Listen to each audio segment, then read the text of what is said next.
Hello everybody and welcome back to Neutrality. Hola a todos y bienvenidos de nuevo a Neutrality Studies. Hoy nos acompaña otra vez nuestro amigo del programa, Stanislav Krapivnik. Stas tiene su propio canal de YouTube y ha estado aquí muchas veces. Nos trae una actualización sobre cómo se ven los asuntos mundiales desde Rusia. Stas, bienvenido de nuevo. Russia, Stas, welcome back. Gracias. Siempre es un placer volver. Siempre es divertido ver cómo el mundo se convierte en... No, en realidad, ya no sé cómo expresarlo estos días. I'm very desperate now because Ahora estoy muy desesperado porque ya sabes, en 2026 tenía una pequeña esperanza. Parecía que Trump no estaba actuando contra Venezuela, solo amenazando. Y parecía que el ataque que todos esperaban contra Irán en diciembre no iba a producirse. Así que quizás estaban conteniendo. Tal vez estábamos llegando a una especie de equilibrio estratégico. Quizá las conversaciones con Rusia, aunque no dieran resultado, aportarían al menos algo de estabilidad. Pero ahora parece que todo se está desmoronando. Stas, ¿qué te pareció la primera semana de enero? Stas, what did you make out of the first week of January? Bueno, una cosa que aprendes muy rápido es que toda esa gente de MAGA, bueno, no diré todos, no es la forma correcta de decirlo, pero un buen 2/3 eran un montón de hipócritas. Son los que gritan, oh, no queremos más guerras eternas, no queremos más guerras en absoluto, queremos paz. Lo que en realidad querían decir era, no queremos más guerras de los demócratas. Pero si Trump empieza una guerra, Dios mío, lo van a apoyar porque son sus seguidores. Básicamente son fanáticos. Quiero decir, mira, son los mismos que le dieron a Trump, compraron monedas de Trump, compraron monedas de Melania, hicieron que Trump ganara $30,000 millones en un mes. No son gente rica, son los últimos que pueden permitirse meterse en la peor inversión posible, que es la criptomoneda.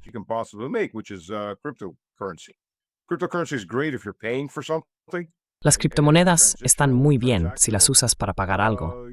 Tienen un uso transitorio, de transacción, pero como inversión de valor, no sirven para nada. Ya sabes, alguien suelta algo y sube, luego baja. No hay absolutamente ninguna base para cómo se mueve, hacia dónde se mueve o por qué se mueve.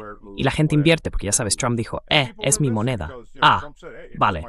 Sí.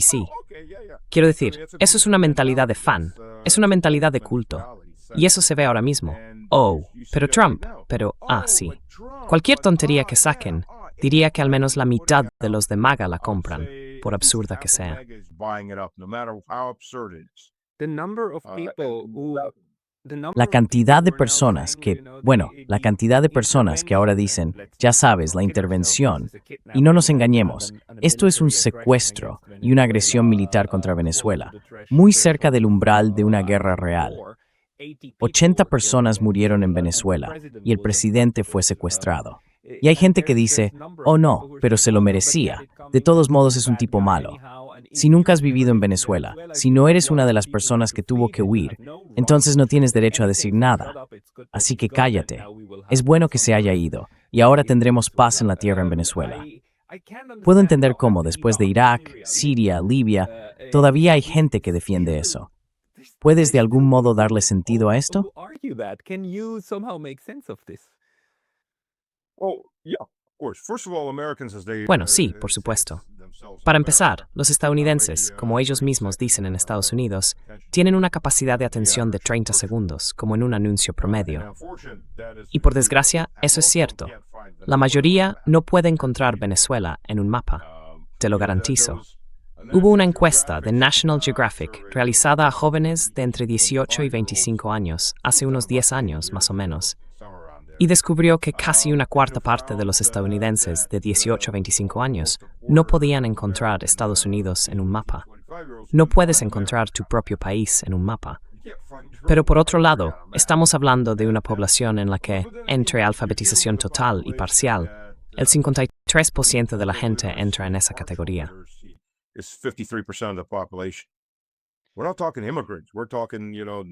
No estamos hablando de inmigrantes, estamos hablando de la población nativa. La mitad de ellos no sabe leer, o apenas sabe leer. No leen, punto. En otras palabras, si lees al nivel de un alumno estadounidense de segundo o tercer grado, que equivale más o menos al de primer grado en Rusia, Eso significa que probablemente no lees muchos libros. Probablemente no lees esas cosas desagradables y aburridas con fechas, nombres, tendencias y no sé, mapas. Así que ya sabes, digan lo que digan Trump o los medios. Eso es lo último que llega como noticia del día. La 984, que la mayoría de ellos ni siquiera lee, así que no sabrían nada sobre eso.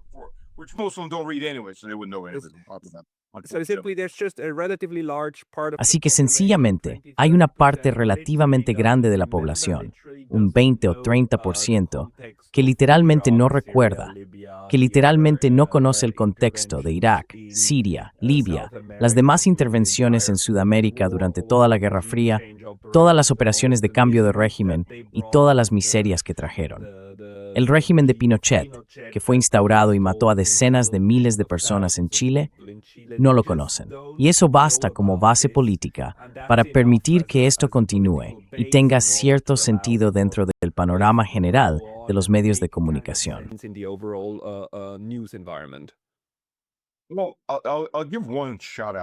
Bueno, le daré un reconocimiento a Pinochet que sí merece.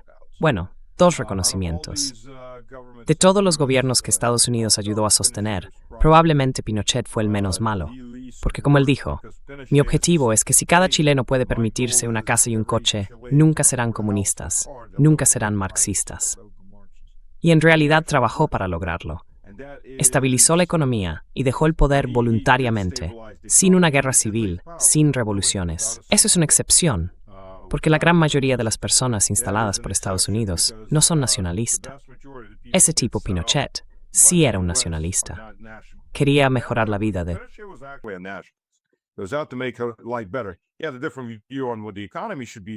Él tenía una visión diferente de cómo debía ser la economía, distinta, por ejemplo, de la de las personas a las que sustituyó. Pero era un nacionalista. Buscaba el progreso de su propia economía. La mayoría de las personas que Estados Unidos coloca son o bien globalistas, o bien tipos vendidos con cuentas bancarias en Estados Unidos. No les importa nada más que engordar sus bolsillos, lo que significa engordar los bolsillos de las corporaciones estadounidenses. Y esto no es solo un fenómeno de la era de la Guerra Fría. Estados Unidos lleva haciendo esto los últimos 150 años. Cuando dicen que va a haber una intervención física, es decir, tropas sobre el terreno, como Trump dice ahora con ligereza, no nos importa. Estamos listos para poner las botas sobre el terreno.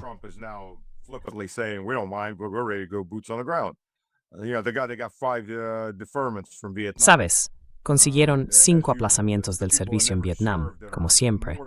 Siempre son los que nunca sirvieron, los que están más dispuestos a enviar a los hijos de los demás a una especie de carnicería.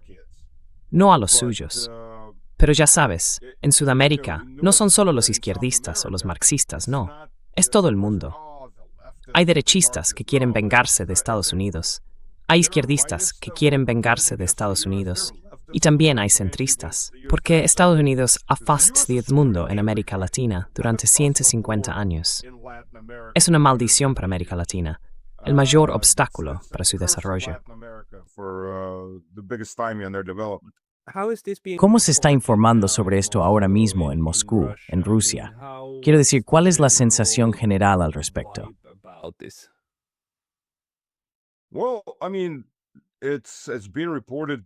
Bueno, quiero decir, se está informando que Maduro ha sido capturado. No voy a decir arrestado, sino capturado, para ser precisos. Ha sido capturado. Hay una guerra. Quiero decir, Trump puede decir, oh, ya sabes, los antiguos vicepresidentes o narco-marco pueden decir que no estamos en guerra. Estáis en guerra. Habéis atacado a una nación. La habéis bloqueado, y eso ya es un acto de guerra. Un bloqueo financiero es un acto de guerra. Atacasteis a la nación, asesinasteis a ciudadanos, secuestrasteis a su gobierno legítimo. Sea un gobierno elegido, una monarquía o lo que sea, es el gobierno legal de ese país, y corresponde a ese país decidir cuál es su gobierno legítimo. Secuestrasteis a su liderazgo. Todo eso es guerra. Ni siquiera son actos de guerra. Eso es guerra.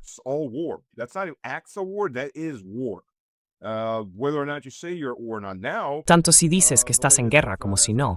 Lo último, hasta ayer, es que están exigiendo tributo. Sí, no hay otra forma de decirlo.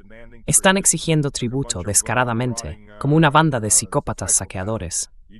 Nos dais petróleo por valor de 3.000 millones de dólares, o os atacamos, y lo haremos por el beneficio del pueblo. Traducción. Estados Unidos está diciendo, llenad nuestro petrolero con petróleo por valor de 3.000 millones de dólares. Lo venderemos y nos quedaremos con el dinero por vuestro beneficio. Sí, claro, nos llevaremos una parte.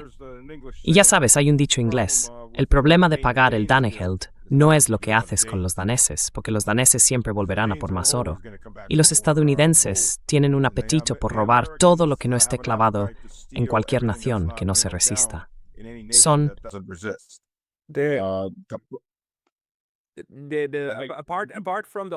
Aparte del petróleo y de la audacia de todo esto, la gente dice, oh, Estados Unidos ha eliminado a uno de los aliados de Rusia y China. ¿Hay algún motivo para ver que Venezuela era estratégicamente importante para Rusia y que debería considerarse un aliado, en lugar de simplemente un socio comercial?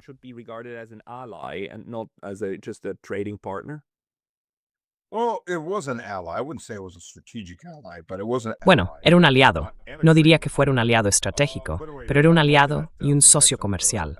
Por cierto, me encantó eso de Hex. Creo que fue Hex quien dijo algo como, sí, estamos ahí. ¿Qué hacían China y Rusia allí? Conectando negocios y comprando legalmente.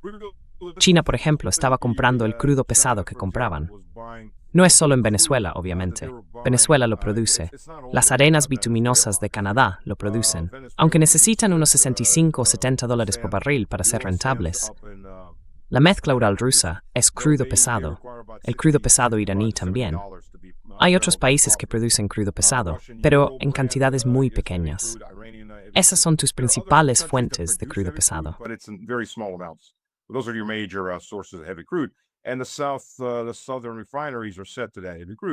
Y las refinerías del sur están preparadas para procesar ese crudo pesado, porque antes lo obtenían de Venezuela. La razón por la que nacionalizaron las plataformas petrolíferas fue que los acuerdos que el gobierno anterior había firmado antes de Chávez eran, básicamente, regalos para Estados Unidos. Y teniendo en cuenta que el gobierno de Yeltsin firmó exactamente el mismo tipo de acuerdos, con Exxon, por cierto, y con otras empresas como Shell, en Sajalín, ya sabes, Rusia sabe bien cómo son esos acuerdos.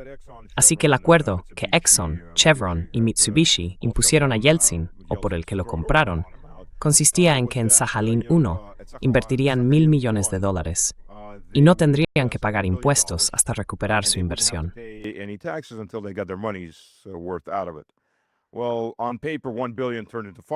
Bueno, sobre el papel, esos $1.000 millones se convirtieron en $5.000 millones y fijaron de forma rígida el coste de un barril de petróleo, no el valor de mercado, sino $16 por barril, cuando el valor de mercado se acercaba a 50 o 60. Así que, básicamente, podían extraer una enorme cantidad de petróleo antes de tener que pagar un solo maldito céntimo en impuestos. Con Chevron, cuando Putin llegó al poder, no quería asustar a todo el mundo nacionalizando nada de forma directa. Así que lo que hicieron primero con Chevron, Putin siendo abogado, ya sabes, fue aferrarse a una pequeña cláusula en la que Chevron se había comprometido a cumplir las leyes medioambientales. Pero a Chevron le daba igual, porque antes de eso estaba el gobierno de Yeltsin.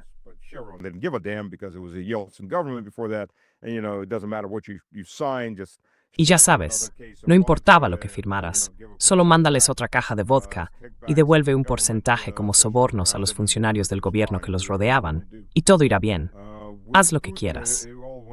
Con Putin, todo se torció mucho porque reunió al equipo y empezaron a catalogar todos los daños medioambientales que Chevron había causado en el norte y el centro de Sajalín. Talaron bosques donde no tenían derecho a hacerlo, contaminaron bosques, cursos de agua, el mar local, hubo muertes de fauna y así sucesivamente. Y calcularon todo hasta igualar lo que Chevron había invertido. Así que dijeron, empieza a devolver el dinero, y Chevron acabó marchándose, que era lo que querían de todos modos. Con los demás, más tarde, simplemente les dieron una condición firme. Este es el nuevo contrato. Tómalo o déjalo.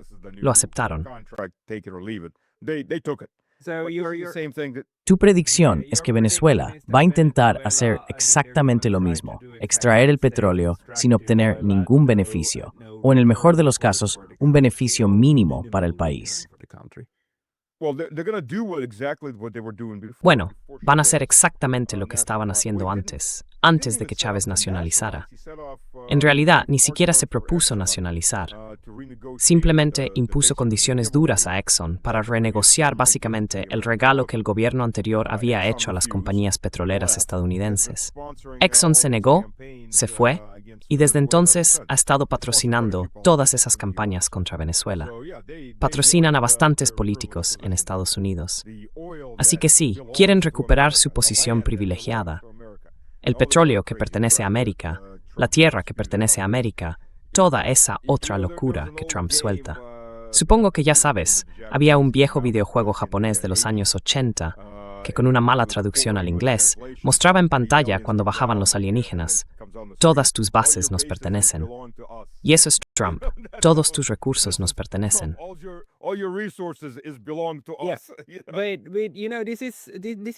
Pero ya sabes, esto es muy diferente esta vez, ¿verdad?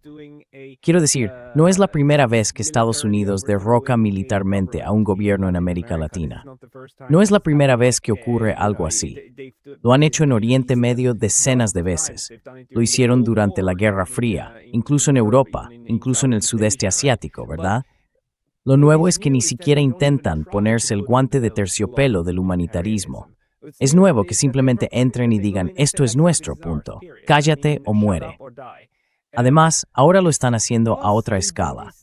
Ya están amenazando a Irán, están amenazando a Cuba.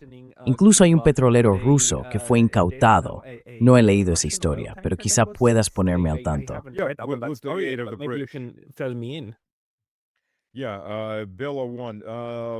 Sí, Bella One. La cuestión es que el Bella One no navegaba originalmente bajo bandera rusa.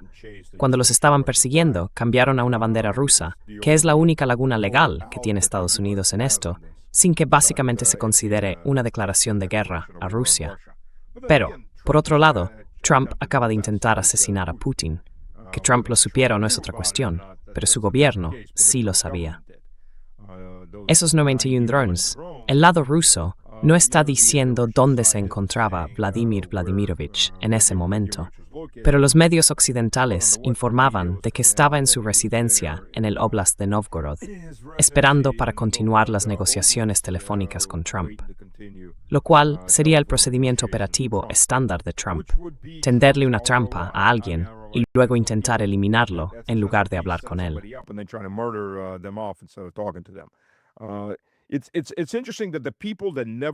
Es curioso que la gente que nunca sirvió, quiero decir, Trump nunca se puso un uniforme, tuvo 5, ¿cómo se dice? No he tomado mi café. Aplazamientos, gracias. Tuvo 5 aplazamientos del servicio en Vietnam. El mismo tipo que sube al escenario y dice: oh, Vietnam estaba dirigido por un montón de idiotas. Yo lo habría hecho mejor. Bueno, quizá deberías haber demostrado a todos lo genio que eres. Es un cobarde. Empecemos por ahí. El problema con el gobierno ruso es que todavía piensa que puede haber algún tipo de negociación con ellos.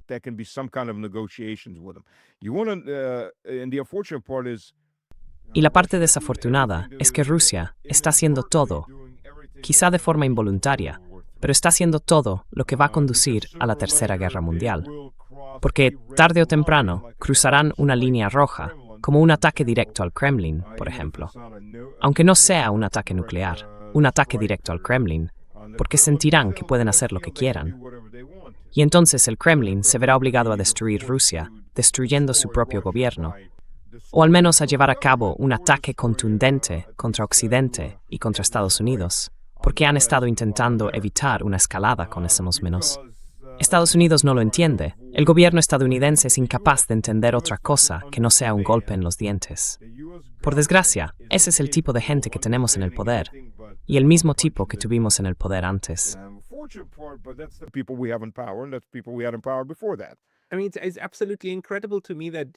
Quiero decir, me resulta absolutamente increíble que Estados Unidos y Europa, tan en sintonía, parezcan dirigirse voluntariamente hacia una tercera guerra mundial, cruzando todas y cada una de las normas de las relaciones internacionales que tenemos, y luego incluso dándoles la vuelta y escupiéndolas con la cobertura mediática que le están dando.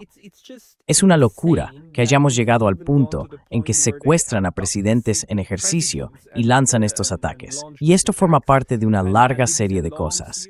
Dicen abiertamente, sí, Irán será el siguiente, estamos listos y simplemente lo haremos.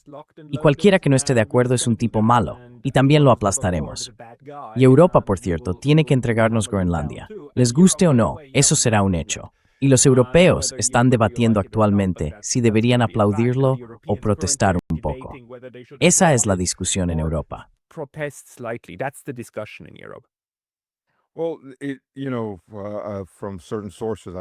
Bueno, ya sabes, por ciertas fuentes he oído que Islandia es la siguiente en la lista, como esto no tiene nada que ver con la seguridad.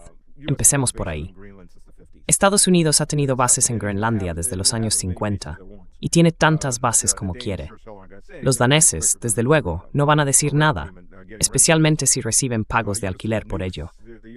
Estados Unidos ha tenido armas nucleares, ha tenido estaciones de radar, hace lo que quiere en Groenlandia, pero no obtiene los recursos. Groenlandia tiene mucho petróleo en alta mar, empecemos por ahí, además de muchos recursos en la propia isla. Por desgracia, la mayoría de esos recursos, siendo realistas, están muy profundos bajo tierra. Ahora, una nueva tecnología rusa de vanguardia que se está probando en las Islas Kuriles permite extraer ciertos elementos y metales de tierras raras, en forma gaseosa, directamente del gas de ventilación de los volcanes.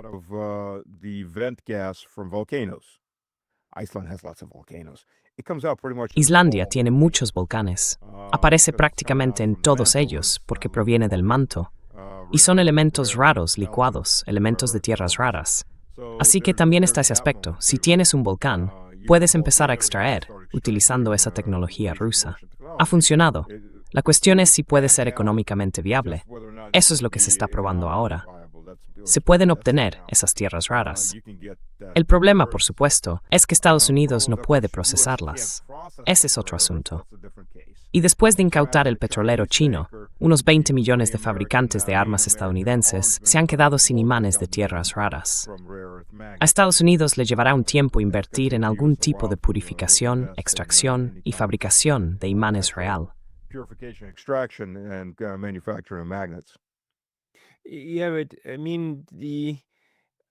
Sí, quiero decir, el nivel de beligerancia, el nivel de pura apropiación de tierras y recursos está por las nubes, mientras que al mismo tiempo no se llega a una conclusión en la guerra por poderes. En la guerra por poderes en Ucrania ni siquiera se intensifica. Quiero decir, la gente en Rusia sigue creyendo que con este gobierno en Washington hay alguna posibilidad de llegar a un acuerdo negociado. Pero parece que el señor Putin sigue optando por ese camino.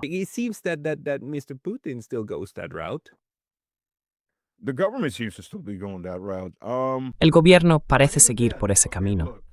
Pero incluso así, vale, mira, si Trump realmente no puede controlar a los europeos o a los ucranianos, y es dudoso que siquiera lo esté intentando, entonces cualquier cosa que firmes con los estadounidenses carece de sentido porque la guerra continúa. Y de nuevo, si Trump realmente quisiera detener esto, podría cortar todo el intercambio de inteligencia, incluso a través de los Five Eyes. Ya lo ha hecho antes con los británicos, cuando los británicos bajo Starmer, de hecho, no estaban colaborando y se estaban acercando demasiado a los alemanes. Un día simplemente llegaron y todos quedaron desconectados de los sistemas estadounidenses. Eso fue todo. Te apagan. Así de rápido pueden hacerlo si realmente quieren. Una vez que Starmer volvió a colaborar con Washington, los volvieron a conectar.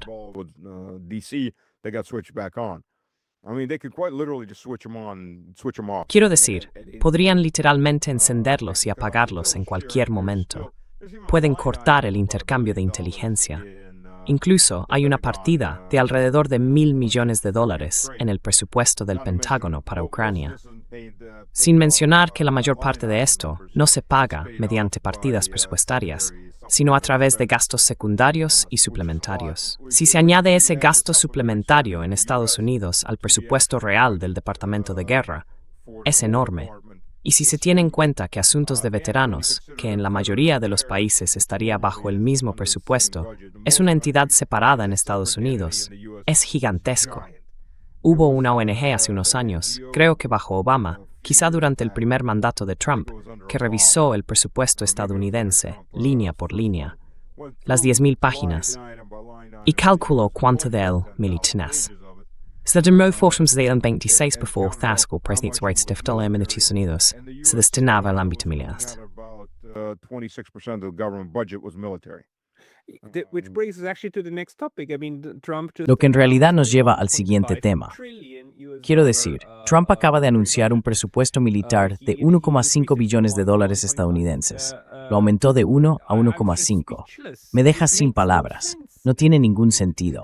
No están bajo ninguna amenaza en absoluto. Están más lejos que nunca de cualquier tipo de amenaza real que no sea autoinfligida. Y hacia ahí es a donde van. And that's where they're going.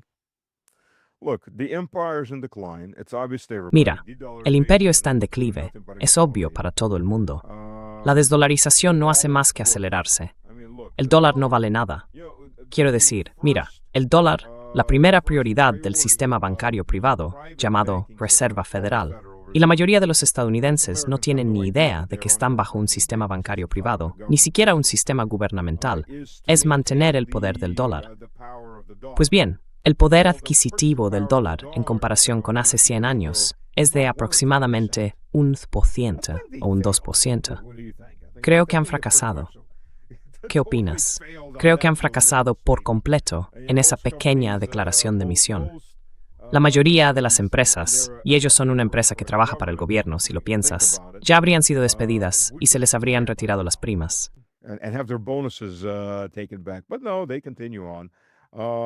Pero no, siguen adelante.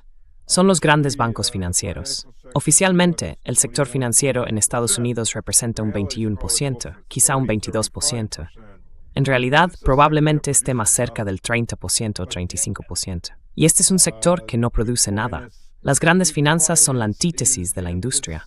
Ese es su trabajo, saquear la industria y destruirla para conseguir sus bonificaciones, para tener dinero en mano.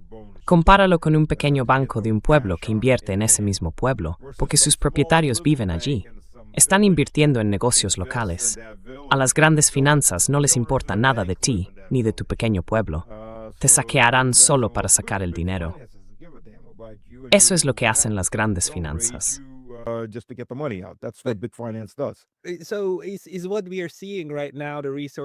Entonces, lo que estamos viendo ahora, la apropiación de recursos, este intento desesperado de hacerse con más cosas que puedan ser convertidas en activos financieros, reestructuradas, vendidas como deuda, es, en tu opinión, el momento final de ese imperio antes de que llegue la disrupción interna.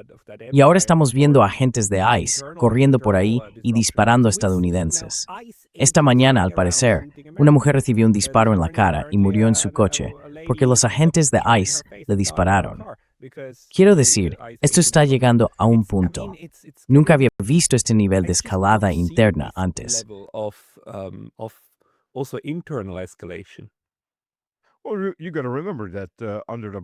Bueno, hay que recordar que bajo la administración de Biden pusieron en marcha algo así como 800 o 900 agentes del IRS, quizá incluso más. Eran agentes armados del IRS que supuestamente iban a andar por ahí disparando a la gente por no pagar sus impuestos. Sí, no la policía, que normalmente ejecuta órdenes de registro o de arresto, sino agentes armados del IRS. Así que supongo que ahora el IRS tiene sus propios equipos SWAT que entrarán, asaltarán tu casa y se llevarán tu último par de calzoncillos porque no pagaste tus impuestos y quizá te disparen en el acto. Sabes, la mayoría de los estadounidenses, porque la mayoría de los estadounidenses nunca leen historia, y hoy en día tampoco creo que la mayoría de los europeos lean historia, eso viene con la degeneración de la capacidad mental en Occidente.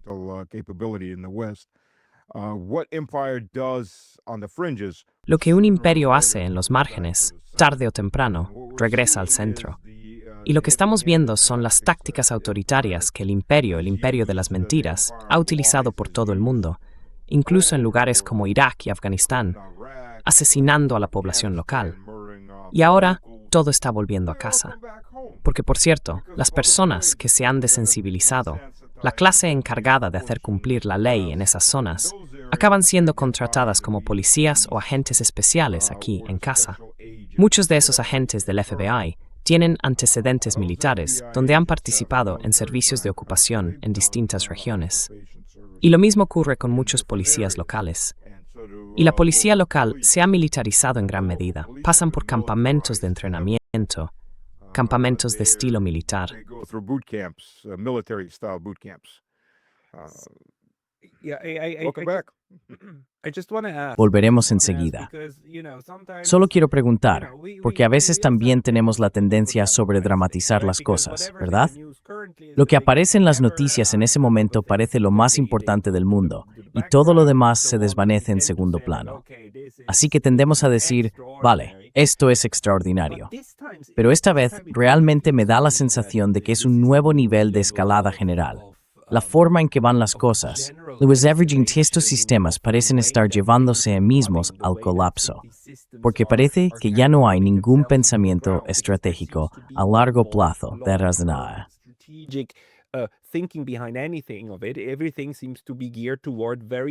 Todo parece orientado hacia políticas a muy corto plazo y extremadamente radicales para mitigar el último tipo de problema con el que se toparon. Quiero decir, Estados Unidos y Europa, como ahora, utilizando las sanciones europeas, la política de sanciones contra Rusia, contra la disidencia interna, lo cual de nuevo sigue el mismo patrón, ¿verdad? El imperio vuelve sus armas contra sus propios ciudadanos. ¿Estás de acuerdo en que esto es relativamente nuevo? Quiero decir, no es algo para los que me falta en los años 80, 90, 2000. The 80s, 90s, or 2000s. It's new in that this is just new. Es nuevo en el sentido de que solo es nuevo para esta iteración del imperio. Exacto. Por desgracia no es nuevo en la historia, es una repetición constante. Y decir, oh, es una democracia, una república, no puede ser un imperio, es una mentira. Hablando con realismo, no existe una república constitucional en Estados Unidos. Es un gobierno de un solo hombre. Claro, ese hombre no lleva una corona de emperador, pero parece considerarse uno. Y sí, puede que un nuevo sea elegido por el poder, la oligarquía que está detrás. Pero bueno, yo soy monárquico, y hay razones por las que lo soy. Te sorprendería saber que entre las clases intelectuales de Rusia, probablemente diría que la mayoría son monárquicos. Y hay muy buenas razones para la monarquía. And there are very good reasons for monarchy. One, you don't get a Trump type. No tienes a alguien como Trump, porque la monarquía se autorregula por la tradición, por la iglesia, por las distintas clases sociales. Es un sistema autorregulado.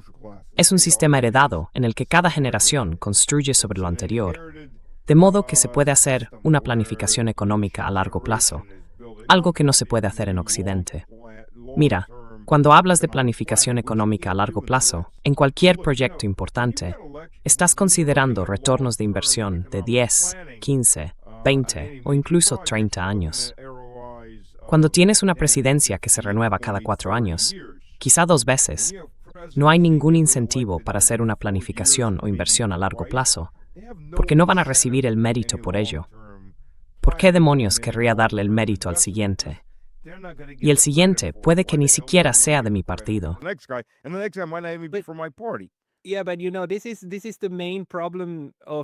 Sí, pero este es el principal problema de intentar combinar la democracia con el capitalismo puro y despiadado. Es entonces cuando se obtiene una mezcla que descarta cualquier tipo de pensamiento a largo plazo. Si se combina con alguna forma de socialismo de mercado, junto con la idea de la nación o del pueblo, entonces se consigue que haya personas que al menos intenten llevar a cabo ciertos proyectos y gestionarlos. Pero eso no es lo que tenemos. Tenemos una forma de capitalismo masivo y agresivo que va a devorarlo todo, sin tener en cuenta las consecuencias a medio o largo plazo. Parece que estamos en medio de eso, porque el gran capital en Estados Unidos, incluido Elon Musk y otros, lo está celebrando, lo están financiando.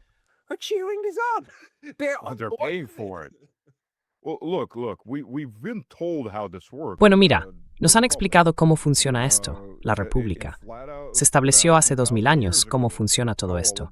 Las 3 peores formas de gobierno son el populismo, la oligarquía y la tiranía. no aparecen en una monarquía constitucional. No aparecen en las monarquías, en general. Las tiranías siempre surgen del pueblo. Esa es la realidad, ante todo. Y el modo en que funciona, normalmente es que el pueblo tiene el poder, lo que suele convertirse muy pronto en que los oligarcas tengan el poder. Y luego tarde o temprano surge algún populista y dice, os liberaré de los oligarcas, dadme el poder, os liberaré.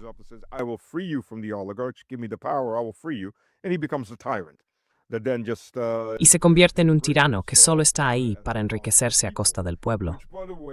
Lo cual, por cierto, es la razón por la que empiezan a importar a muchos extranjeros que no tienen nada que ver contigo. Porque si traen a personas de países muy pobres, esos extranjeros serán leales al gobierno que los importa, no a los ciudadanos, no al país, sino al gobierno. Aunque los estándares estén cayendo en tu gobierno y en tu economía, para esos extranjeros que llegan sigue siendo mejor que de donde vienen. Permanecerán leales al gobierno, mientras los ciudadanos se preguntan, un momento, ¿no habías prometido otra cosa?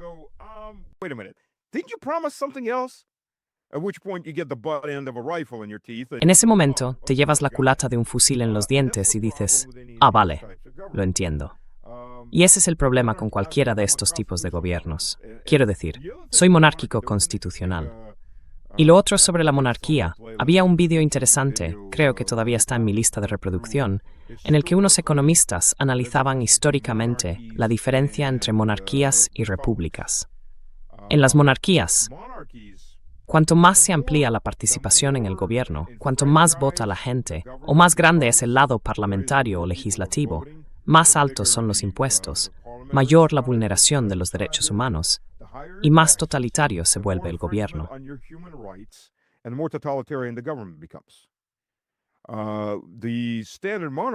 Las monarquías tradicionales tenían tipos impositivos. Esto va a parecer increíble a la gente de hoy, del 10% o menos en impuestos totales. Al gobierno no le importaba lo que hicieras día tras día. El gobierno se basaba en la tradición y en la religión. No te iba a decir que no podías adorar a Dios. No te iba a decir, no hagas esto o no hagas aquello, porque esa era la base de la legitimidad del gobierno. Ahora bien, cuanto más se involucra la gente en ese gobierno, más personal tienen, más proyectos favoritos, más crece su burocracia, y todo eso cuesta dinero.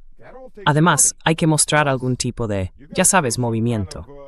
¿Qué hace un cuerpo legislativo para mostrar movimiento?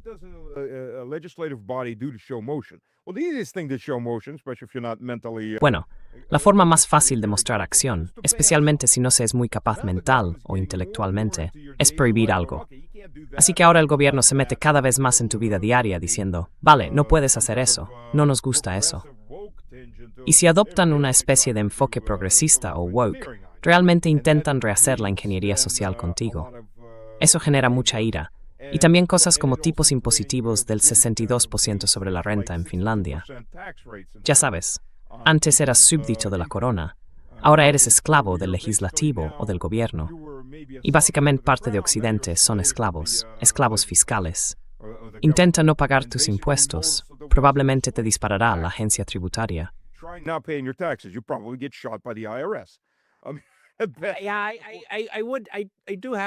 Tengo algunos pensamientos contrarios al respecto, siendo yo básicamente un socialdemócrata. Pero no vayamos por ahí, no discutamos sobre las mejores formas de gobierno. El verdadero problema que tenemos en este momento, en 2026, es que el mundo parece desmoronarse. Y se está desmoronando de tal manera que incluso personas que han sido bastante coherentes en su análisis y que sostenían que en algún momento se impondría cierta estabilización en forma de un mundo multipolar como Chas Freeman y otros, en llegando al punto de tanta frustración que dicen, no, esta estabilidad no funciona si uno de los polos está intentando activamente provocar una guerra total.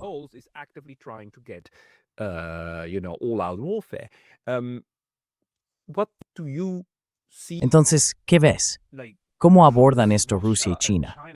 Quiero decir, la próxima víctima ya está decidida, va a ser Irán. ¿Hay algo que Rusia y China puedan hacer para asegurarse de que Irán no sea, ya sabes, Quiero decir, podrían ser atacados con armas nucleares. Israel, en este punto, podría lanzar una bomba nuclear sobre Teherán y simplemente decir, no, os dijimos que eran malvados, y Europa lo aceptaría. Luego Estados Unidos lo aceptaría, y el público en general también lo aceptaría.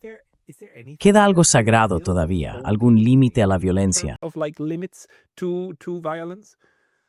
Well, if you look, as I was- Bueno, si lo miras, la razón por la que decía lo que decía, si observas a las personas que están al mando en Occidente, forman parte de la clase tiránica. Hemos llegado al punto del ciclo en el que hay tiranos en el poder, y muchas veces tiranos no elegidos. La Comisión Europea es un gran ejemplo. Occidente, especialmente Estados Unidos, ha perdido completamente la cabeza en este caso. Quiero decir, para empezar, Trump simplemente está siendo Trump. Es lo bastante tosco como para ser honesto y decir en voz alta lo que otros callan. No se esconde detrás de los derechos humanos ni de todo eso. Intenta, de alguna manera, Human rights and all this other kind. He tries to Se esconde detrás de los chistes. Well, here's a little headline. Bueno, aquí tienes un pequeño titular que salió el otro día en el New York Times. El Departamento de Justicia retira la afirmación de que el Cartel de los Soles de Venezuela sea un grupo real. Ah, el Cartel de los Soles, ese del que supuestamente Maduro está a cargo. Nos lo inventamos. Pero qué demonios. Ya sabes, vosotros, los semihumanos analfabetos de ahí, la clase trabajadora, cerrad la boca. Hacemos lo que queremos. Nos inventamos las cosas. Y aquí está el New York Times, el portavoz de la CIA, admitiéndolo. Sí, vale, así que no existe. Sí, pero eso significa que no hay controles sobre la gente, ¿no? No hay ni siquiera, ya sabes, la idea de que tengo que quedar bien ante los míos. Ni siquiera eso es una limitación ya. Quiero decir, esto es muy inquietante. Bueno, el problema está en un gran sector. No voy a decir todo el movimiento MAGA, porque Trump ha perdido bastante apoyo, de personas que se han dado cuenta. Esto es por lo que voté. Pero la mayoría de los seguidores de MAGA, y los demócratas también, por cierto, tienen lo mismo. Hay una capa subyacente muy amplia de estadounidenses que son del equipo América. ¿Has visto la película Team America, la de los títeres? Salió, creo, alrededor de 2002 o 2015 por ahí. Si no la has visto, mírala. Es una parodia del enfoque estadounidense hacia la política exterior, pero también es su realidad.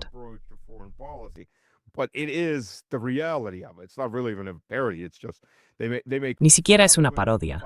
Simplemente se burlan de ello mostrando, más o menos, lo que realmente es. Es un manicomio. Hacen explotar cosas y aplauden cualquier cosa que explote. Porque ellos, especialmente esos hombres beta que nunca han sido valientes en su vida, que nunca han tenido que sacrificar nada, ahora se sienten empoderados por el gobierno. Es como lo de un equipo de fútbol. Yo nunca me meto en ver deportes. Me aburre muchísimo. Pero la gente que sí lo hace, vive y muere por su equipo deportivo. Es la misma mentalidad, sí. Es mi mentalidad de pensamiento grupal. Pero eso no es verdad en unas situaciones. En realidad ya no hay ni límites a lo que considerar posibles en la aplicación de la violencia internacional. ¿Cómo afrontará Rusia esto? Hay límites.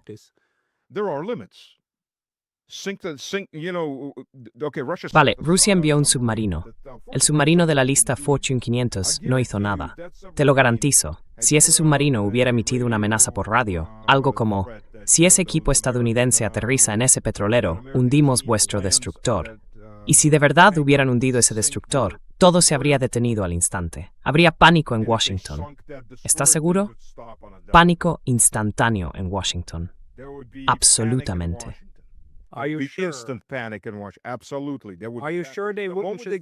¿Estás seguro de que no enviarán un misil directamente a Moscú? Si envían un misil directamente a Moscú, todos mueren. Sí, pero parece que creen que no. Parece que piensan que no pasa nada. ¿Cómo se llama? Dominio de la escalada, al parecer, en Estados Unidos. Hay un límite. Si enviaran un arma nuclear, saben que recibirían una respuesta nuclear. De hecho, recibirían una respuesta nuclear automática, porque puedes borrar Moscú del mapa y en unos 30 minutos todos empezaríais a morir, ya que Moscú tiene la mano muerta, ese sistema automatizado. La mano muerta es un misil balístico que recorre toda Rusia, enviando códigos de mando para lanzar todo contra América y Europa. Todos mueren, eso es todo, y no se puede detener. Hay miles de misterios en Bragwoods, en barracks, en trenes. No se pueden encontrar, están por todas partes. Sin mencionar los submarinos. They're everywhere. Not to mention submarines. Look, one Russian submarine could turn the US into, Mira, un solo submarino ruso podría convertir a Estados Unidos en una economía medieval. 2 submarinos rusos podrían hacer que la mayor parte del país fuera inhabitable durante los próximos 200 años, al menos siendo realistas. Ese es el poder de los cruceros nucleares que transportan ojivas balísticas nucleares. Sin mencionar que incluso los submarinos rusos más pequeños llevan misiles hipersónicos Zircon, que aún pueden equiparse con una ojiva nuclear táctica, excepto que la ojiva nuclear táctica rusa es de 75 kilotones, el equivalente a 2 Hiroshimas. Quiero decir, es una gran ojiva nuclear táctica. Y ese es el punto. Es prácticamente lo único que mantiene a Washington con vida ahora mismo, en cualquier sentido de cordura. Eso es todo. ¿Por qué crees que hay suficiente cordura como para decir algo así como no debemos provocar esto? Sí, por la sencilla razón de que, bueno, That's hopeful. ¿Qué va a hacer Elon Musk con su dinero cuando ya no quede América ni Europa? ¿De qué le servirá? Quiero decir, tienes a Macron, por ejemplo. Hubo un informe, por supuesto, a costa del gobierno, de que estaba construyendo un búnker de lujo de unos 1.500 metros cuadrados. Así que va a tener sirvientes allí abajo. Pues bien, aquí está lo interesante. ¿Por qué iban a servirte? Claro, puedes conseguir que la gente te sirva con la amenaza de, si no lo haces, no te dejaremos entrar en el búnker. Pero una vez que estalle la guerra nuclear y estén dentro del búnker, tú eres un parásito. Ellos se hacen con el control, te matan y se quedan con el búnker. Ese es el punto. Ya no eres necesario como multimillonario que ha dejado de serlo, porque toda tu riqueza se ha evaporado en un holocausto nuclear.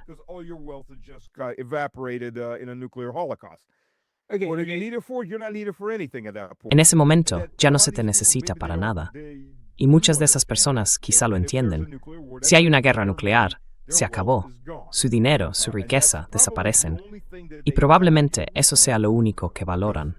Porque si eres una persona religiosa, está claro que no valoran sus almas por las cosas que hacen. Pero quiero decir, si lo miras desde ese punto de vista, la cuestión es que, si Rusia no le devuelve el golpe al matón, tarde o temprano se cruzará un punto en el que Rusia tendrá que escalar seriamente, probablemente hasta las armas nucleares. Da esa sensación. Es mejor acabar con el matón cuando apenas empieza que cuando está en plena furia. Es mucho más fácil calmarlo en ese momento. En cuanto a Irán, Irán es la próxima crisis esencial para Rusia, solo un poco por debajo de Ucrania.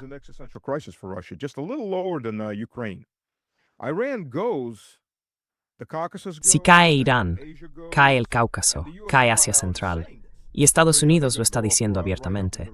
Van a meterse directamente en el vientre de Rusia e intentar destriparla a través de Kazajistán, a través de Georgia. Eso será una revolución tras otra. Así que de ninguna manera Rusia va a permitir que Irán caiga.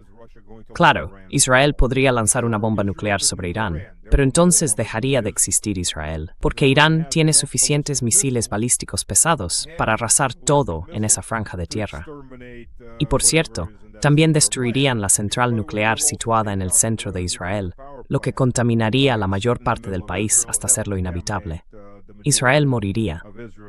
Irán puede que no tenga armas nucleares, pero tiene suficientes armas convencionales para garantizar la destrucción mutua.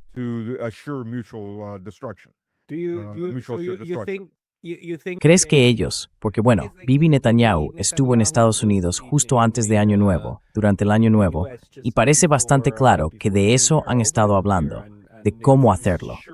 Y sin duda van a hacer otro ataque por sorpresa, ¿verdad? Van a intentar reunirlo todo, fingir que quieren negociar. En el momento en que digan, vale, aquí estamos, ese será el instante en que atacarán. Intentarán eliminarlo todo. Met interpretar en Bertus Miss Tiningen Dirusmop is infaun en Irán. Proyectables, montarifin masivos en sinu de Nifai Irán.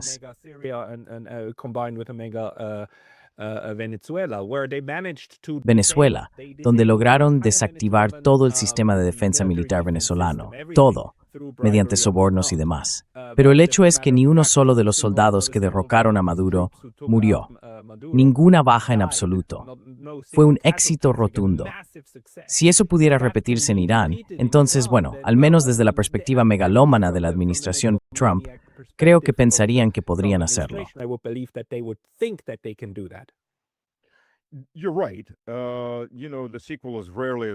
Tienes razón. Ya sabes, la secuela rara vez es tan buena como el original. Dicho de forma burda, se quedaron sin recursos cuando hicieron lo que hicieron. Mataron a mucha gente. Sí. Muchos de esos liberales tienen razón. Mira, ante todo, desde el punto de vista ruso, porque hubo mucho de eso. Oh, Rusia no apoyó a Irán. Bueno, Rusia intentó firmar con Irán un tratado que le diera el mismo estatus que a Corea del Norte, defensa mutua, defensa militar. En aquel entonces, los liberales estaban en el poder en Irán, los liberales prooccidentales. En su lugar, suavizaron la redacción, dejándola en algo como lucharemos contra amenazas regionales mutuas, sea lo que sea que eso signifique. Creo que es el capítulo sección 5, el primer párrafo, si no recuerdo mal. Hace tiempo que no leo ese documento.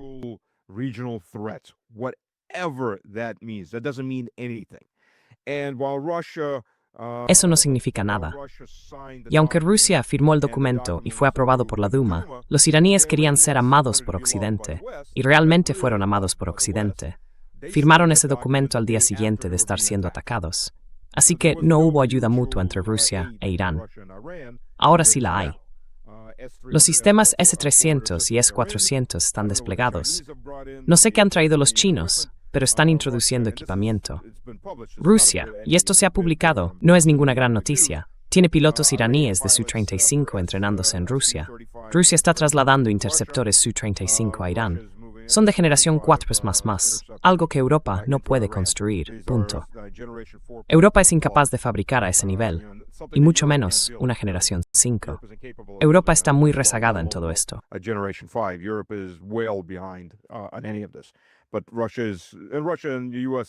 Pero Rusia, Estados Unidos y China están trabajando en cazas de sexta generación.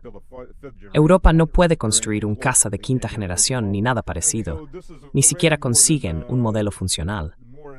Así que esto ya es más que suficiente para igualar a los F-35, que en su mayoría son chatarra voladora. La cuestión es que las defensas de Irán se están reconstruyendo y el país ha aumentado su producción. No sé si esto es cierto o no, pero leí un informe hace aproximadamente un mes que decía que estaban incrementando su producción de misiles de todos los alcances hasta unos 3.000 al mes, tanto balísticos como de crucero.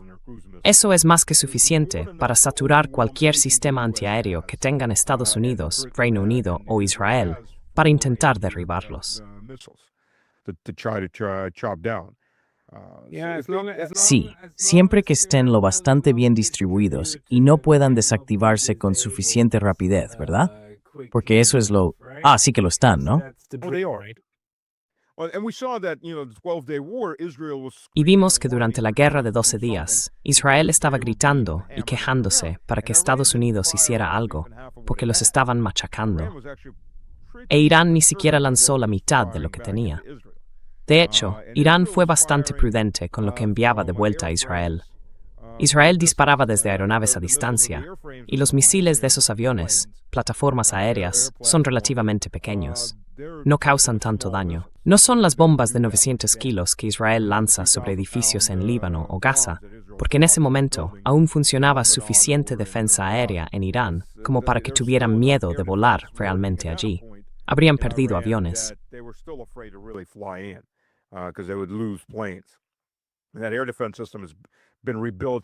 Ese sistema de defensa aérea ha sido reconstruido, reforzado y mejorado. Y ahora Rusia e Irán mantienen una relación muy estrecha, porque la mayoría de esos liberales perdieron el poder. Irán arrestó a las personas responsables. Muchas de ellas han sido ejecutadas. También expulsaron a los refugiados afganos y pakistaníes, que eran la principal fuente de actividad de quinta columna estadounidense, británica e israelí. Ahora bien, Irán sí tiene problemas en este momento. Quiero decir, Irán no es una sociedad monolítica. Ninguna gran sociedad lo es. Y hemos visto que actualmente se están llevando a cabo actos terroristas dentro de Irán.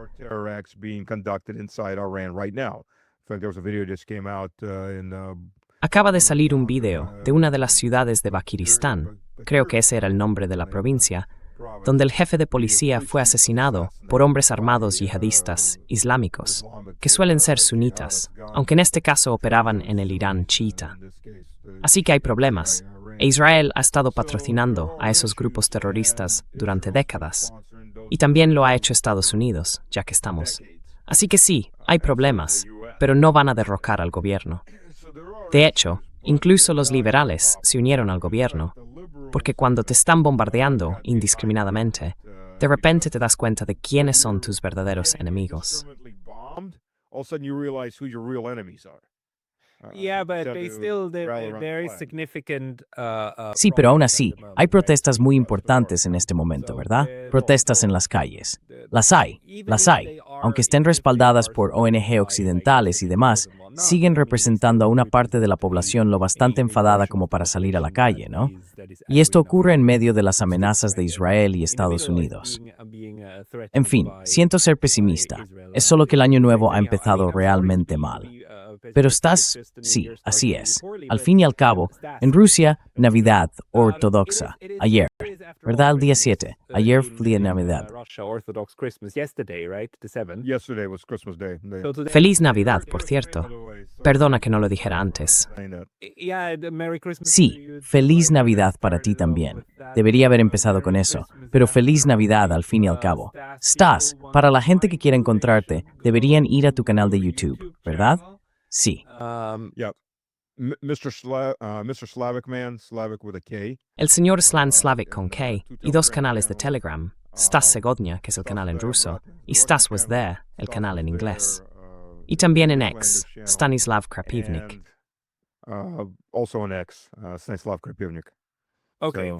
De acuerdo. Intentaré incluir todos esos enlaces en el cuadro de descripción de abajo.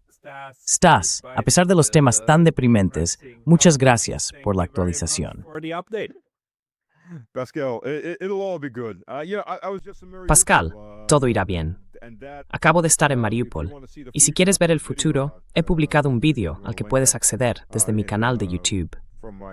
El 98% de los edificios residenciales han sido reconstruidos. Se han levantado muchos proyectos nuevos, por ejemplo, un gran hospital infantil. Aproximadamente el 70% de los demás edificios también han sido reconstruidos. El centro de la ciudad es como coger una caja de caramelos. Tiene mejor aspecto que en los últimos 60, 70, quizá 80 años. Incluso las casas unifamiliares privadas están reconstruidas en 1/3 o en proceso de reconstrucción. Esas son privadas, así que reciben financiación. El problema es que muchas familias murieron, especialmente por el lado ucraniano, que disparó directamente contra sus casas.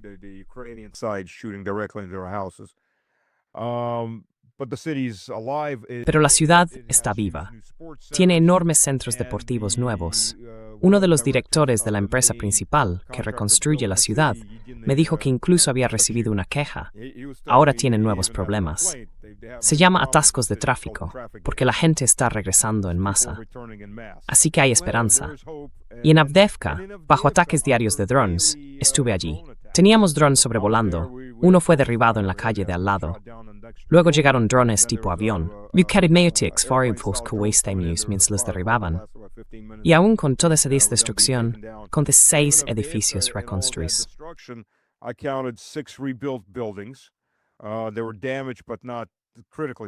Sufrieron daños, pero no de forma crítica. Así que tapiaron los agujeros, reconstruyeron los interiores y la gente volvió a mudarse. Los otros 3 o 4 edificios están en reconstrucción. Por eso hay vuelos diarios. Y hay un edificio nuevo que acaban de empezar desde los cimientos. Un edificio completamente nuevo, de 100 metros de largo y 6 plantas. Están terminando las ventanas y los balcones del lado izquierdo. El resto ya está listo y están trabajando en el interior. Por eso siguen ocurriendo los ataques diarios con drones. Pero hay esperanza. Hay esperanza. Todo se va a reconstruir.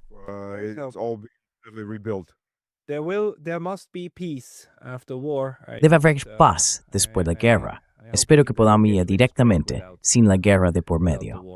Mucha paz y feliz Navidad. Much peace and Merry Much Christmas. peace. Merry Christmas. Feliz Navidad.